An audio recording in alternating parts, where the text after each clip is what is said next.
Aproveitando um pouco o que a senhora falou no final do bloco anterior, essa contribuição, essa é mais uma contribuição do seu livro, quando a senhora fala da questão da mulher e dessa não homogeneização da escravidão no Brasil, porque mesmo as historiadoras chamam a atenção para o fato de que dentro do contexto da escravidão, o gênero feminino é um pouco deixado em segundo plano. É como se a mulher ficasse sempre numa discriminação ao quadrado, né?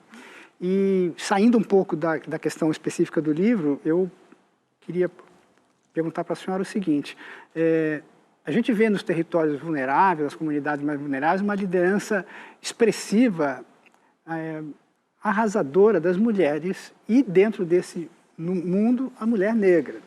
No entanto, isso não se reflete no universo político partidário.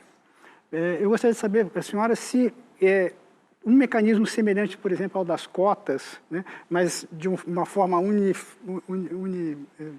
universalizada, digamos assim, pudesse corrigir um pouco esse problema. Porque, senão, ok, tem a cota para a mulher, mas a mulher negra fica em segundo plano. Tem lá o dinheiro para dividir igualmente do partido para as candidaturas negras, mas a mulher fica no segundo plano. Então, é o que eu falei, é como se a mulher estivesse sempre numa discriminação ao quadrado. Então, como se sai dessa dificuldade, na sua opinião? Eu acho que a gente tem tentado entender, né, esse mecanismo de construção, né, para se ter um mecanismo de saída dessa história, né? E voltar à escravidão, acho que com certeza pode ser um ponto de partida para começar a se entender essa exclusão, né? E se você pensar ainda, por exemplo, nos movimentos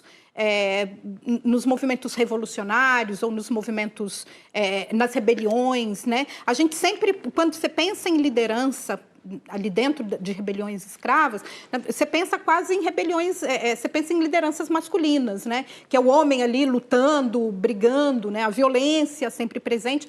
E no fundo, realmente, sempre foram as mulheres que tiveram ali por trás, costurando, não só o tecido, mas costurando também uma tentativa de saída.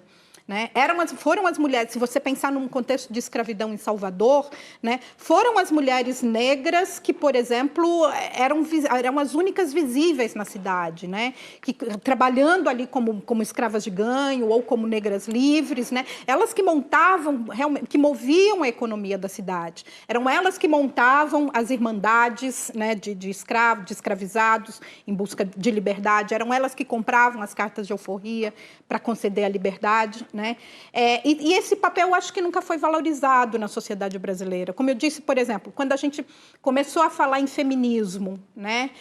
O feminismo branco foi construído em cima da precarização do trabalho da mulher negra. Né? Então, ou seja, ela sempre foi relegada a essa invisibilidade dentro do tecido brasileiro, social brasileiro, embora ela seja a maioria, ela é 28% da população brasileira hoje, né? Nesse sentido. Então, eu acho que a gente precisa começar a diferenciar, sim, né? Aquela famosa frase, né? Tratar os desiguais, né, de maneira diferente, né, para que a gente possa realmente tentar conseguir aí alguma igualdade, né?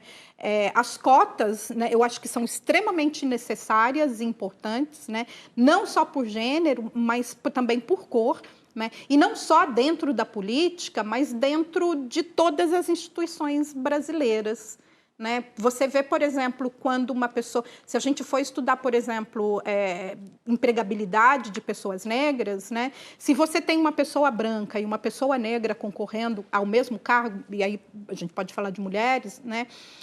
Mesmo tendo um conhecimento mais elevado, uma preparação, muitas vezes a mulher negra é preterida pela mulher branca, né?